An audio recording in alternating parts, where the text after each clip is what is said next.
राम नाम सत्य है। उतारो भाई उतारो। आराम से।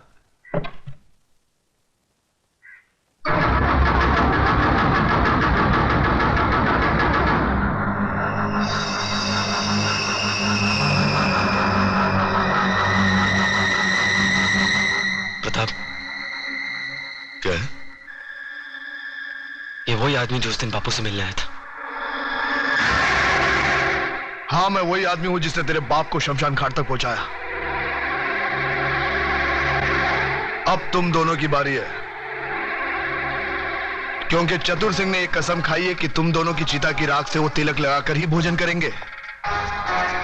ये रही तुम्हारी चिता। फिर देर किस बात की है? चलो बड़े बेटे से ही शुरुआत करो।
घबराते क्यों हो देशमुख?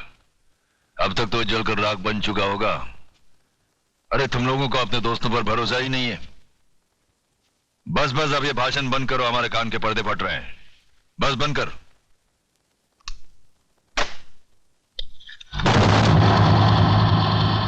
रामदीन, कौन बोल रहा है? चिल्ला मत और मेरी बात अच्छी तरह से अपने भेजे में उतार ले। तूने मेरी राख मंगवाई थी टीका लगाने के लिए, मैंने तेरे भड़वों की राख भेजी है, पूरे बदन को लगा ले। ठंडा कर, अपना भेजा ठंडा कर। चतुर सिंह के आदमियों की चिता जलाना तुम जैसे पागलों की बस की बात नहीं है। ठंडा कर। यकीन नहीं आता तो उस राख को मसल कर देख, तेरे पालतू कुत्ते की निशानियां उसमें मौजूद है।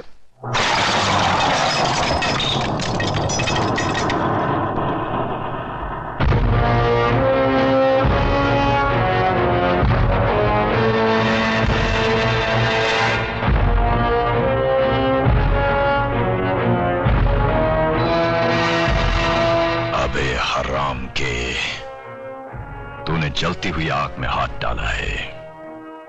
हम तुम्हें ऐसे जलाएंगे कि तेरे चाहने वालों को गंगा में बहाने के लिए तेरी राख भी नसीब नहीं होगी।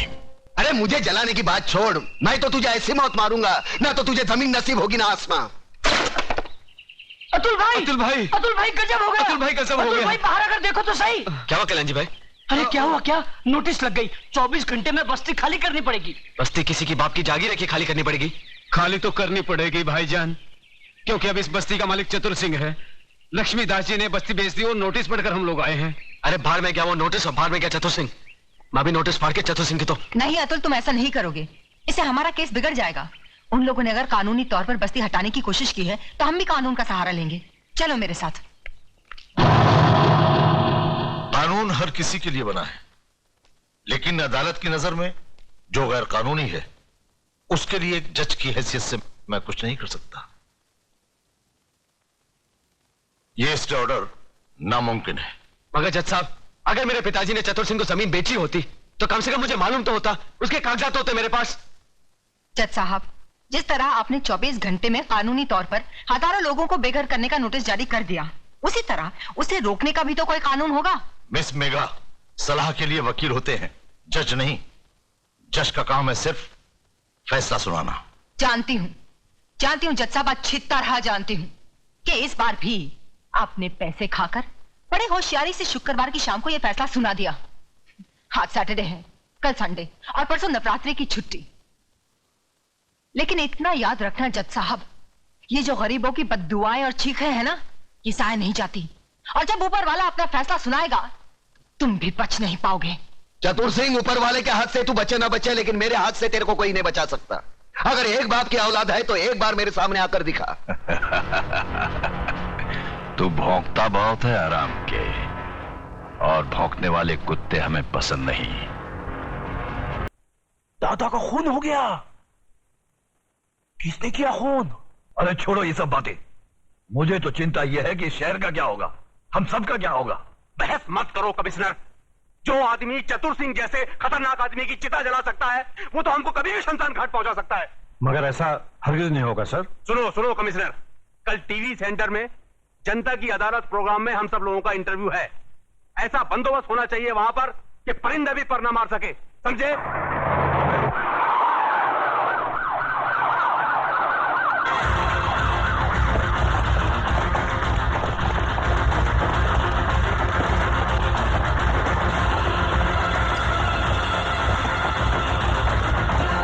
कादर, तो इधर है ना? Yes sir. पांडु, जरा पीछे रहे।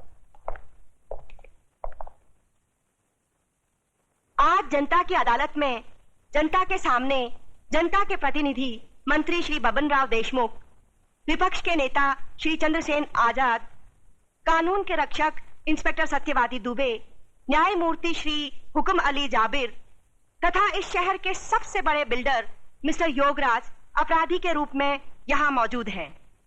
इन सब पर यह आरोप लगाया गया है कि शहर में जो हाल ही में दंगे फसाद हुए हैं, जो हत्याएं हुई थी, वह सब इनकी मिलीभगत थी। क्या ये सच है देशमुख जी? लोग आजकल राजनीति को, कानून को और पुलिस को गांधी जी के 3 बंदर कहते हैं। वो बंदर जिनके सामने सब कुछ होते हुए भी न कुछ सुनते हैं, न देखते हैं और न कुछ कहते हैं। देखिए साहब, हमारे यहां लोकशाही है और लोकशाही में हर किसी को कुछ भी पूछने का और कहने का पूरा अधिकार होता है। मैं आपकी इस बात से बिल्कुल सहमत नहीं हूं। अगर ऐसा होता तो दूसरे राज्यों की तुलना में हमारे राज्य में चारों ओर इतनी शांति कभी नहीं होती। अगर चारों ओर शांति होती तो पिछले दिनों हमारे शहर में जो दंगे हुए वो क्यों होते? साहब, ये सब विदेशी ताकतों का हाथ है, क्या करें। देखिए मंत्री जी, जब भी देश में कोई विपत्ति आती है तो हर मंत्री का आप ही जैसा जवाब होता है कि इसमें विदेशी ताकत का हाथ है। अब पिछले दिनों जो भूकंप हुआ था, क्या इसमें भी विदेशी ताकत का हाथ था? Order, please maintain the silence. पर लोग तो कहते हैं कि इस विपत्ति में आपके साथ विपक्ष के नेता चंद्रसेन जी का भी हाथ था और पांव भी था। जी, ये सब बकवास है, इसको हम नहीं मानता है। अरे हमारा पक्ष का सिद्धांत अलग है, इसका पक्ष का सिद्धांत अलग है। हम लोग अलग अलग दल में रह के एक काम कैसा कर सकता है? ये सब गुंडा लोग का काम है, बात करता है। चंद्रसेन जी बिल्कुल ठीक कह रहे हैं। ये तो पुलिस को बिना मतलब बदनाम किया जा रहा है। नहीं, ये तो आप कहते हैं, पर लोग तो कहते हैं कि जब दंगे भड़के तब दंगे वाली किसी भी जगह पर पुलिस सही वक्त पर नहीं पहुंची थी। अरे यही तो अपनी पुलिस की असली निशानी है। जब सब कुछ खत्म हो जाता है उसके बाद पुलिस आती है।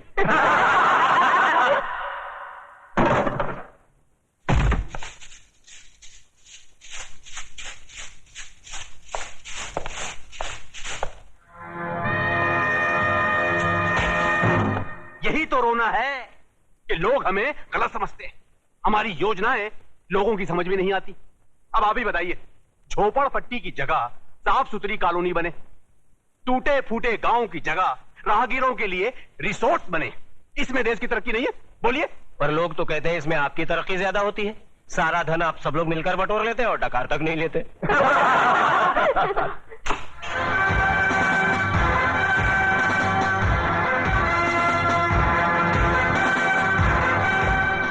नेताजी और पुलिस वाले ने तो अपनी सफाई पेश कर दी, अब जज साहब, आप और योगराज जी अपनी सफाई में कुछ पेश करना चाहेंगे? ऐसे मामलों में लोग अगर कानून के रखवालों पर शक करने लगे तो फिर सफाई में कुछ कहना क्या? देखिए, हम ठहरे व्यापारी लोग, हम अपने धंधे में गुंडों का साथ नहीं लेते। गुंडों का साथ आजकल कौन नहीं लेता योगराज जी? अब तो माफिया वाले भी राजनीति में उतर आए हैं और आजकल नेता लोग भी अपने क्रिमिनल रिकॉर्ड की बुनियाद पर ही चुने जाते हैं। क्यों देशमुख जी, आप तो नेता बनने से पहले दमन से चांदी की स्मगलिंग क्या करते थे? देखिए ये मुझ पर झूठा बेकार का इल्जाम लगाया गया है। नहीं, आप स्मगलिंग करते थे या नहीं करते थे, बस।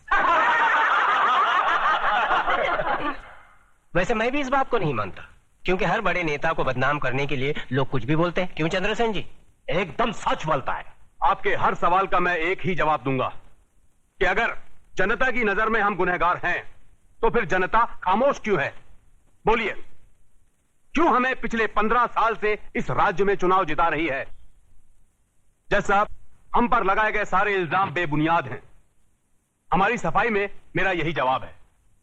अब फैसला आपके और जनता के हाथ में है। सुनाइए। अरे असली अदालत आज तक हमारे खिलाफ फैसला नहीं सुना सकी तो ये जनता की अदालत क्या खास सुनाएगी? देशमुख, तुम कभी कभी सच बोलता है।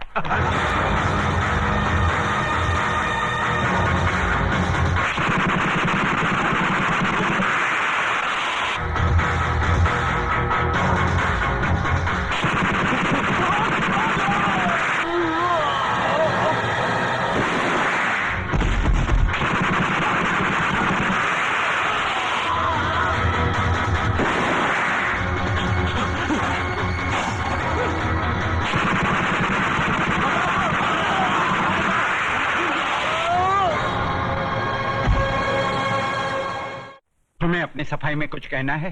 क्या कहना? जो करना था कर दिया, जो किया वो सोच समझ कर किया। अब कहना आपको है। फैसला सुना दीजिए, मुझे मंजूर है।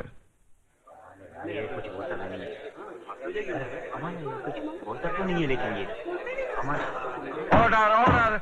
आज न्यायमूर्ति श्री विश्वनाथ सिंह ने अदालत में मंत्री श्री बबन राव देशमुख, विपक्ष के नेता श्री चंद्रसेन आजाद, न्यायमूर्ति श्री हुकम अली जाबिर, इंस्पेक्टर सत्यवादी दुबे, प्रख्यात बिल्डर योगराज और कुख्यात सरगना चतुर सिंह चिता के कातिल प्रताप नारायण तिलक को फांसी की सजा सुनाई।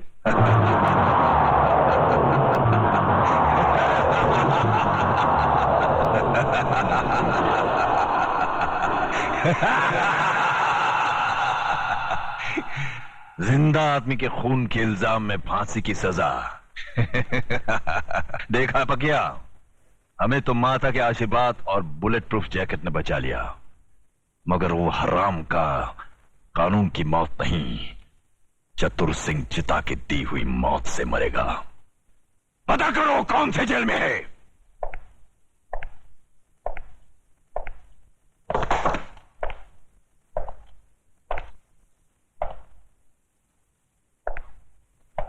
प्रताप, तुम्हारी फांसी का दिन मुकर्रर हो गया है। अगर कोई आखिरी ख्वाहिश है तो बता दो, वो भी पूरी कर दी जाएगी। यहां ऐसे घुटन सी होती है। मैं इन चार दीवारियों में मरना नहीं चाहता। मुझे वहीं फांसी दे दो, क्रांति मैदान में, सबके सामने, जहां से इस देश में क्रांति की शुरुआत हुई थी। यहां ऐसे मरो तो जरा ज्यादा मरो, इतना सा मरने से क्या फायदा? सर, प्रताप से कोई मिलने आया है, मिलने दो।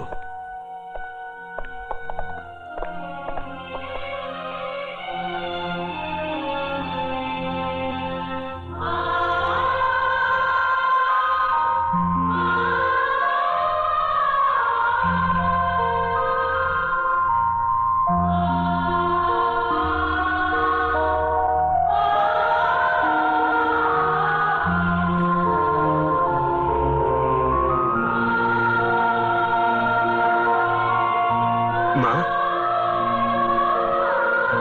अरे बूढ़ी हो गई, बूढ़ी रो काय को रही तू? नहीं रे, ये तो खुशी के आंसू है। सोचा था जिंदगी भर तेरा मुंह नहीं देखूंगी, लेकिन तेरे बारे में अखबार में पढ़ा तो रहा नहीं गया मुझसे। और मैं चली आई अपने बेटे के पास। कैसा है रे तू? बेटा, आज तूने तिलक खानदान के नाम पर सचमुच यश का तिलक लगा दिया।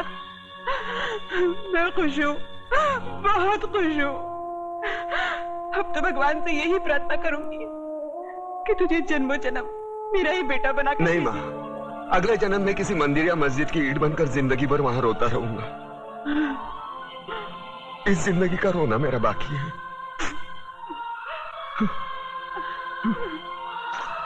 दुख सिर्फ इस बात का है मैं तेरे लिए कुछ कर नहीं सका। नहीं बेटा, तूने बहुत कुछ किया, मुझे सब कुछ मिल गया। तेरे दादाजी की आत्मा को भी शांति मिल गई।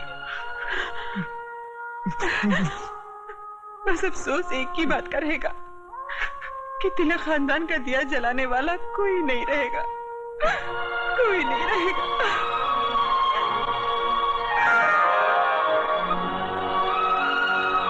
ये देख, अपनी बहू के लिए रखे थे,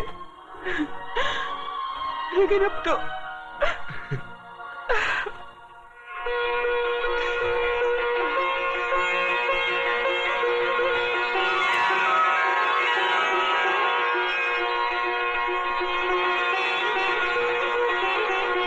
माँ, ये कलम वाली बाई मेघा लिखती है, एक दिन के लिए हमारे खानदान की बहू बनेगी। सोच ले।